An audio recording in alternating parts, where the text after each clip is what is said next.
Assalamualaikum warahmatullahi wabarakatuh. Selamat pagi, siang, sore, dan malam. Hari ini bertemu lagi bersama dengan Bu Fitri. Bu Fitri mau melanjutkan materi mengenai peradaban-peradaban di dunia. Oke, yang mau saya bahas pertama kali ini adalah peradaban di Eropa, di mana peradaban di Eropa ini menjadi salah satu peradaban yang sangat besar di dunia ya.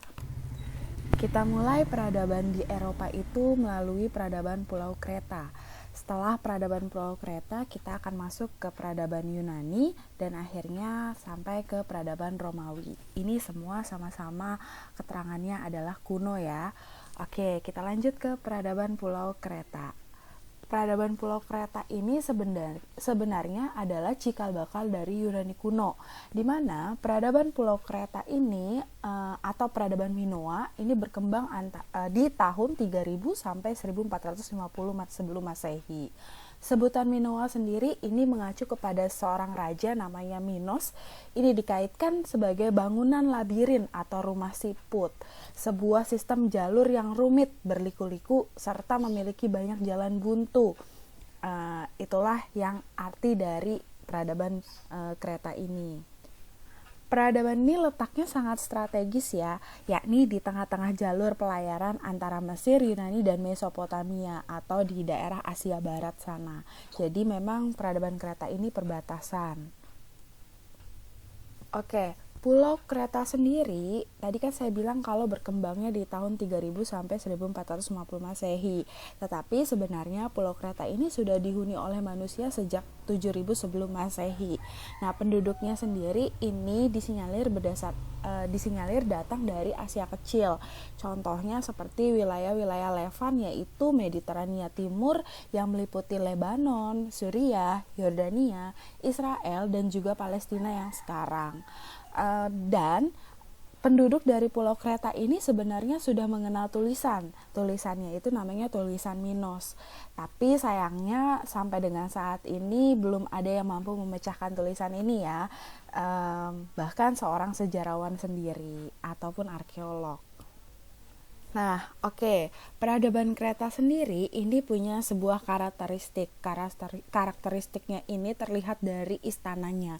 Istananya namanya Istana Knossos. Dia letaknya dekat dengan pantai. Istana Knossos ini situs arkeologi di zaman perunggu terbesar di Pulau Kreta. Situs ini juga diduga sebagai pusat politik, ekonomi, sosial, dan budaya peradaban dari Minoa sendiri. Kalau kita membicarakan mengenai Yunani, Romawi, kita akan kenal beberapa ilmuwan serta juga para filsuf dan juga seniman ya. Nah, di sini kita lihat bahwa sejarah peradaban Pulau Kreta sendiri ternyata juga diakui oleh seorang penyair namanya Homerus yang berjudul Iliad dan Odyssey. Homerus menceritakan Pulau Kreta yang sangat indah dan permai, memiliki kurang lebih 90 kota, dan ini diperkuat oleh Sir Arthur Evans dari Inggris yang pertama kali melakukan penggalian di tahun 1878. Cerita mengenai Odyssey sendiri ini sangat terkenal ya. Odyssey ini digambarkan seperti seorang laki-laki ya, suami yang jauh dari istrinya atau ayah yang merindukan putranya tumbuh besar, pejuang dalam perang, raja, atau bahkan disinyalir dia adalah seorang penjelajah, seorang bajak laut, seorang petualang, seorang pengungsi. Nah, Odyssey sendiri ini juga menjadi salah satu inspirasi film Prison Break ya. Untuk keadaan alam dari Pulau Kreta sendiri, kita tidak usah khawatir karena memang Pulau Kreta letaknya dekat sekali dengan pantai atau laut, maka keadaan alamnya sangat-sangat mengasyikkan. Terus penduduknya sendiri merupakan percampuran darah antara para pendatang dari padang rumput sekitar Laut Kaspia dan penduduk asli yang mengusahakan pertanian. Nah, beberapa tempat di Kreta ini menunjukkan bahwa bangsa ini sudah sangat maju. Contohnya di situs Istana Baru di Katozakro ditemukan banyak sanggar kerajinan. Bahkan penghasilan atau benda kebudayaan dari peradaban Pulau Kreta ini ternyata sudah ada uang tembaga Minoa. Terus ada labris atau kapak bermata dua, itu biasanya untuk berburu. Terus ada tembikar dari situs Kronos, seperti Gucci seperti itu. Lalu ada patung banteng. Nah, ini adalah pintu masuk utara istana Knossos di Yunani ya. Terus ada peninggalan-peninggalan peradaban Pulau Kreta yang tadi saya bilang seperti Gucci gitu ya, tembikar. Ternyata di zaman dulu mereka sudah menggunakan porselin atau gerabah. Lalu kita berlanjut ke sistem pemerintahan Yunani. Kalau sebelumnya ada Kreta, kita sudah masuk ke Yunani. Nah, Yunani sendiri sebenarnya ada beberapa periode, tetapi saya membaginya menjadi pemerintahan dua polis, yaitu Sparta dan Athena. Kedua-duanya berbeda. Kenapa? Karena Sparta ini sendiri ternyata dijalankan oleh dua orang raja yang absolut dan secara turun-temurun. Juga ada penasehat yang berjumlah 5 orang.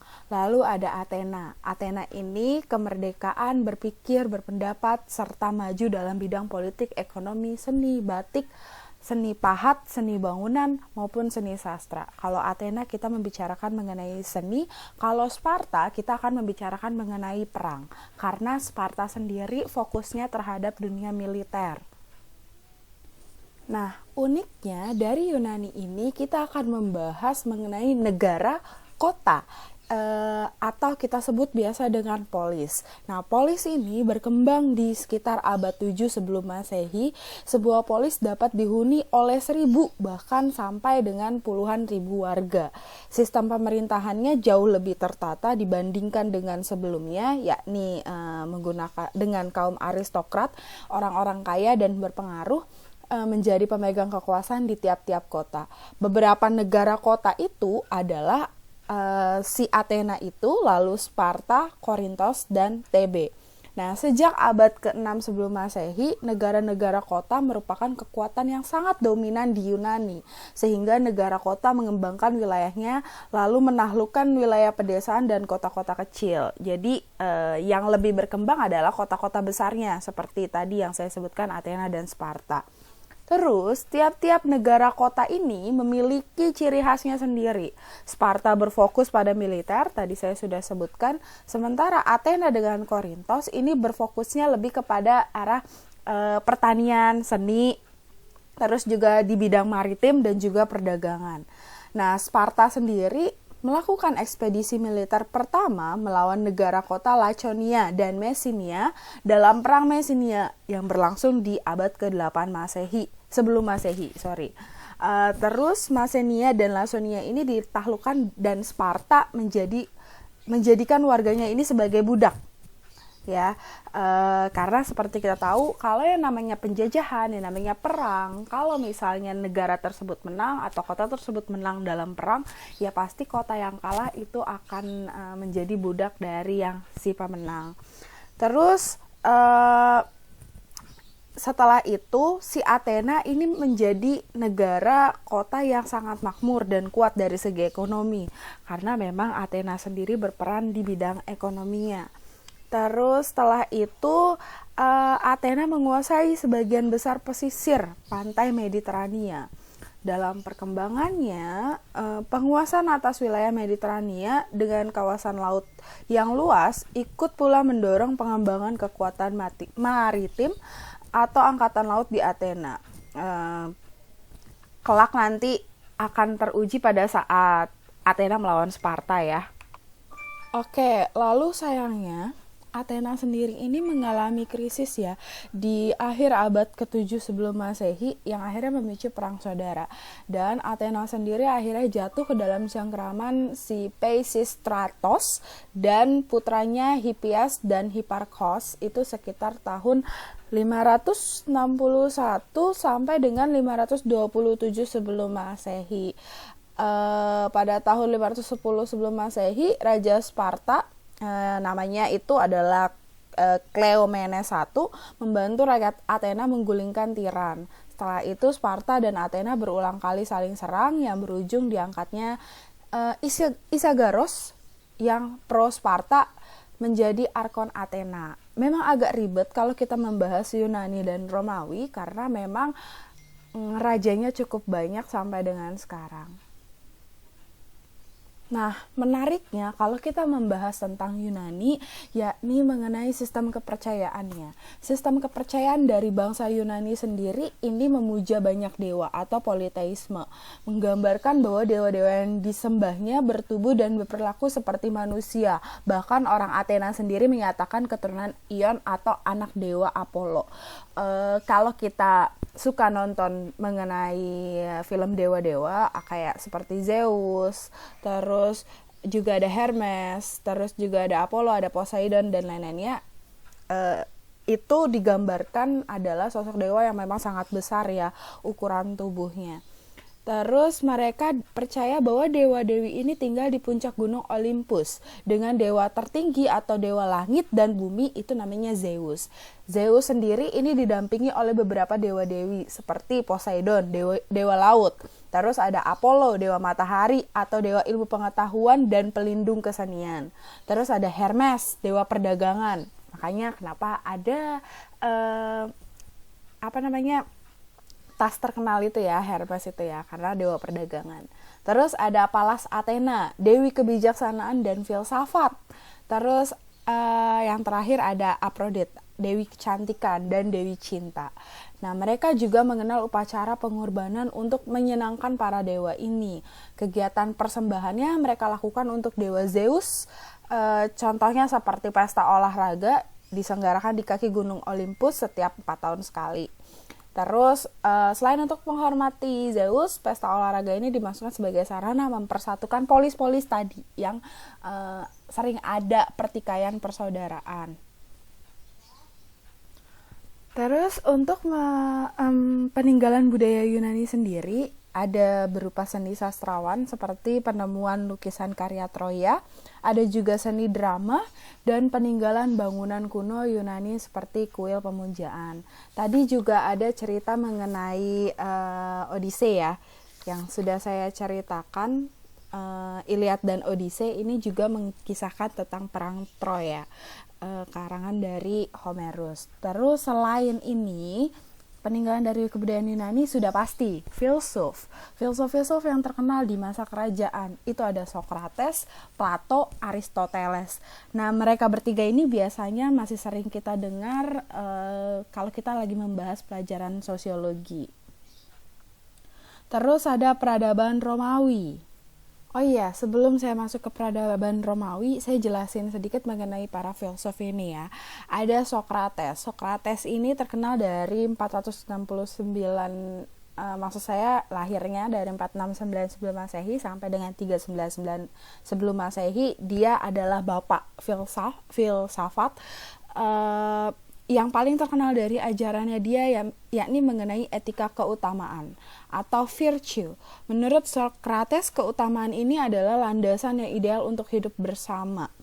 Nah, ajarannya banyak mengandung topik tentang mengenali kebaikan dan keburukan, mengenali yang salah dan yang benar, keadilan, kezoliman, serta tentang norma-norma sosial yang perlu diterapkan dalam kehidupan. Dia juga terkenal dengan pandangan para pemikir modern. Terus Socrates sendiri, pengetahuan dan kebaikan adalah satu menurut dia. Orang yang tahu ini apa yang baik pasti akan berbuat baik. Jadi dia sangat percaya bahwa orang akan melakukan hal baik kalau dia berpikir secara baik. Terus ada Plato. Nah, Plato ini adalah murid setianya dari si Socrates. Dia banyak menurunkan ilmunya Socrates, makanya karyanya dia juga sama seperti Socrates, lebih banyak menceritakan mengenai keutamaan atau kebajikan, virtue, sebagai dasar negara yang ideal. Ajaran Socrates tentang keutamaan diterima secara bulat-bulat oleh si Plato ini. Terus negara ideal Plato juga didasarkan pada prinsip larangan atas pemilikan pribadi, baik dalam bentuk uang, harta, dan juga keluarga. Uang, anak, maupun wanita adalah milik negara, jadi tidak ada yang milik pribadi bagi Plato. Nah, yang terakhir ada Aristoteles. Aristoteles ini muridnya Plato. Dia melahirkan karya besar di bidang ketatanegaraan.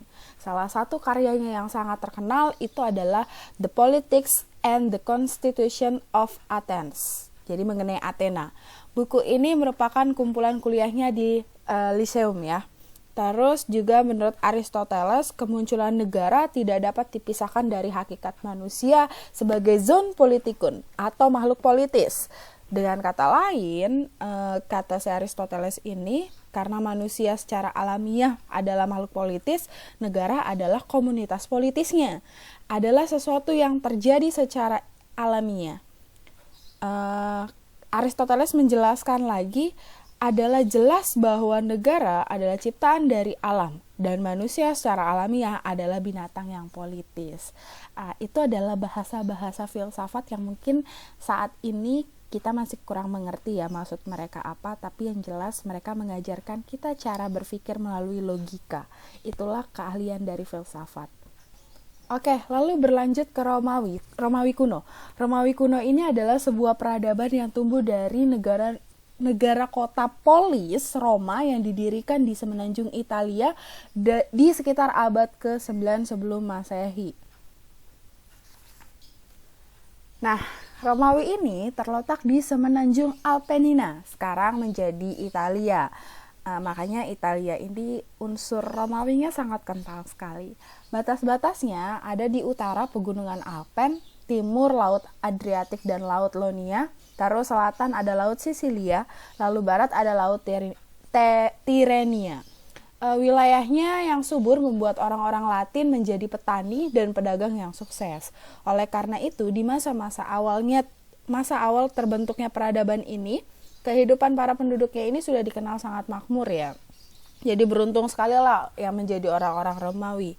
Daerahnya yang subur dan penduduknya yang makmur ini kelak memicu kecemburuan dari bangsa-bangsa lain. Jelas, karena memang sebagai petani dan pedagang besar, pasti penghasilannya jauh lebih besar daripada peradaban yang lain. Terus seperti bangsa Etruska dan bangsa Samnium, dia menjadi kota dan bangsa yang sangat maju sehingga terjadi perang Romawi Etruska. Ini terjadi di abad ke-8 dan perang Romawi Samnium di abad ke-4 sebelum Masehi ya. Terus sejak awal bangsa Romawi ini dia memusatkan perhatiannya kepada angkatan perang. Angkatan perangnya dilatih dengan baik sampai berabad-abad. Makanya kita sering lihat kalau nonton film Yunani Romawi itu kita dipertontonkan oleh perang-perang ya. Tadi kalau di Yunani ada perang Troya. Nah, ternyata menurut legenda perang Troya ini juga melibatkan orang-orang Romawi. Kenapa? Karena orang-orang Romawi ini adalah keturunan langsung dari Aeneas, seorang pangeran Troya di Asia Kecil yang berhasil melarikan diri ketika Troya dihancurkan oleh bangsa Akia atau Mikenia atau Yunani tadi. Oke, kalau kita bahas mengenai Romawi, kita pasti akan bahas mengenai mitologinya. Mitologi Romawi ini adalah kumpulan legenda mengenai tentang dewa-dewi Romawi yang berawal dan tersebar secara lisan. Nah, menurut mitologi Romawi kuno yang terkenal ini ada sosok namanya Hercules. Dia adalah tokoh dalam mitologi Romawi. Kalau Yunani dewa, kalau di Romawi mitologi ya. Mitologi Romawi, dalam mitologi Yunani dia dikenal sebagai Herakles. Terus ada Pluto, tadi juga ada di Yunani. Nah, Pluto sendiri ini dalam mitologi Romawi dia dianggap sebagai dewa dunia bawah. Dalam mitologi Yunani dia disebut dengan Hades. Terus ada Jupiter. Jupiter ini adalah raja para dewa dan dewa langit serta petir. Terus dalam mitologi Yunani dia dikenal sebagai Zeus, pencipta ya. Terus ada Venus, perempuan. Dia adalah salah satu yang terkenal di dalam sejarah mitologi Romawi. Dewi ini identik dengan dewi cinta dan kecantikan. Tadi juga ada di Yunani. Lalu ada Mars. Kalau dalam mitologi Romawi, Mars ini adalah dewa perang. Putra dari Juno dan Jupiter, suami Bellona dan kekasih Venus. Terus ada juga Romulus dan Remus. Dia dianggap memiliki sifat ilahiyah, setengah dewa. Terus ada Neptunus. Neptunus ini dewa air dan laut. Pada mitologi Yunani, saudara kandungnya si Jupiter dan Pluto. Dia serupa seperti dia serupa tetapi nggak sama dewa Poseidon ya dari mitologi Yunani. Nah, ini adalah sistem perdewaan di dalam mitologi Romawi. Terus ada peninggalan dari budaya Romawi kuno. Ada yang tahu ini apa? Ya, ini adalah Colosseum. Colosseum ini tempat pertunjukan gladiator yang paling terkenal dan salah satu peninggalan asli dari Kekaisaran Romawi, di mana bangunan megah yang dulunya digunakan sebagai arena pertarungan gladiator ini selalu menjadi tujuan utama para turis untuk pergi ke Italia. Tempat ini memiliki sejarah berdarah, ya. Colosseum juga dapat membuat kalian terkagum-kagum dengan kemegahan dan kehebatan arsitekturnya yang sangat-sangat rumit. Jadi kalau kalian ke Italia jangan lupa berkunjung ke Colosseum, itu harus wajib. Lalu ada aquaduk, ini untuk bangunan saluran air. Oke. Dan ada beberapa lagi peninggalan di zaman Romawi kuno yang saya tidak tampilkan di slide. Ada Ephesus, itu ada di Turki. Lalu ada Korion, Siprus, ini tentang peninggalan Romawi dan Bizantium di Kekaisaran Romawi Timur. Bukti kejayaan yang paling besar di seluruh Siprus. Terus ada Roman Agora of Athens di Yunani. Terus ada Basilika Konstantin di Jerman. Oke, sekian penjelasan dari Bu Fitri. Tolong jangan lupa ditonton videonya, terus dicatat karena ini penjelasan yang amat sangat penting. Peradaban-peradaban yang lain akan Ibu jelaskan di minggu depan ya. Soalnya memang banyak sekali peradaban yang masih harus dijelaskan. Terima kasih. Assalamualaikum warahmatullahi wabarakatuh. Selamat pagi, siang, sore, dan malam.